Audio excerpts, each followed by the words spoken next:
सबको जय मसीह की।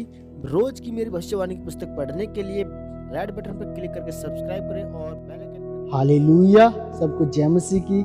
आइए मेरी भविष्यवाणी की पुस्तक से आज के पवित्र वचन को पढ़ते हैं, जो कि परमेश्वर के दास प्रेरित अंकुर यूसुफ नरोला जी और परमेश्वर के दासी पास्टर सोनिया यूसुफ नरोला जी के द्वारा लिखी गई है। आइए आज के वचन को ग्रहण करने के लिए हम आज की प्रार्थना में चलते हैं। आइए अपनी आंखों को बंद करते हुए हम एक प्रार्थना में चलते हैं। हालेलुया, धन्यवाद सामर्थ्य पिता परमेश्वर, आपका धन्यवाद करते हैं पिता बाप आज के इस महान वचन के लिए। आपका थैंक्स करते हैं प्रभु परमेश्वर। आज जितने लोग परमेश्वर इस वचन को पढ़ें या सुने, उनकी जिंदगी में यह वचन सौगना फलों को लेकर के आए, एक नई रोशनी को लेकर के आए परमेश्वर। खुदावंद पिता बाप, एक नई ताजगी, एक नई उम्मीद परमेश्वर इनके साथ उत्पन्न हो। खुदावंद परमेश्वर आपका धन्यवाद करते हैं आज के इस महान वचन के लिए प्रभु धन्यवाद करते हैं आपके दास और दासी के लिए परमेश्वर।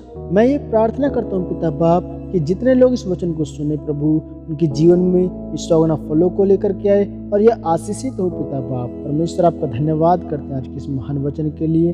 थैंक्स करते हैं परमेश्वर। हालेलुया, सारी इज्जत और महिमा और जलाल परमेश्वर आप के नाम को देते हैं पिता बाप। प्रभु यीशु मसीह के सामर्थ्य और उसके पवित्र नाम में मांगते हैं, आमीन आमीन आमीन। आज का पवित्र वचन एक उड़ाऊ पुत्र का प्रतिफल, जैसे कि लूका की पुस्तक अध्याय 15 के 22 से 23 में लिखा है।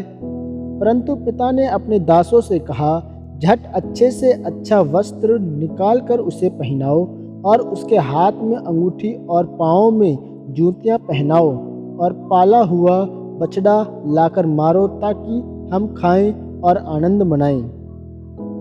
मेरे प्रियो, बाइबल में लिखा है कि जब एक उड़ाऊ पुत्र अपने बाप की धन संपत्ति की सब वस्तुएं लेकर दूर देश में चला गया, तो उसने सारी संपत्ति को जुए में, नशे में और गलत कामों में उड़ा दिया। फिर जब वह कंगाल हो गया तो उसने अपने घर की और अपने पिता की याद आई और वह फिर अपने पिता के घर वापस लौट गया। लिखा है कि जब उसके पिता ने उसको देखा तो बहुत खुश हुआ, पर बाद में उसने अपने उस उड़ाऊ पुत्र को कभी भी अलमारी के पास नहीं जाने दिया। उसने अपने उड़ाऊ पुत्र को बोला कि तू यहीं रह, और अपने नौकर को बोला कि जा अलमारी में से अच्छे वस्त्र लेकर आ और अंगूठी लेकर आ, क्योंकि अब उसका पुत्र उस अलमारी तक जाने के योग्य नहीं था। वह उन जूतों को खुद निकालने के योग्य नहीं था। उसने कहा, मैं अपने इस पुत्र को अब रख तो लूँगा, पर अब यह इस संपत्ति का वारिस नहीं है। इसलिए उसने अपने बड़े बेटे से कहा कि जो कुछ अब मेरा है वह सब तेरा है, क्योंकि तू मेरे साथ रहा है। पर अब तू अपने भाई के साथ इसलिए आनंद मना कि पहले वह मर गया था और अब वह जी उठा है, वह खो गया था अब मिल गया है। उसने कहा कि अब तेरे भाई को पहले के समान घर में अधिकार तो नहीं मिलेगा, पर इसको एक मौका जरूर मिलेगा कि यह फिर से एक नौकर की तरह जिएगा, अपनी संपत्ति को खुद कमाएगा और खुद अपने पांव पर खड़ा होगा। पर यह मेरी और तेरी संपत्ति का हकदार नहीं होगा। जो व्यक्ति एक बार धोखा देता है वह कभी भी अपने जीवन में पहले जैसे सम्मान नहीं ले पाता। आप उसको मौका तो दे सकते हैं, पर वह अपनी पहली पदवी को खो देता है।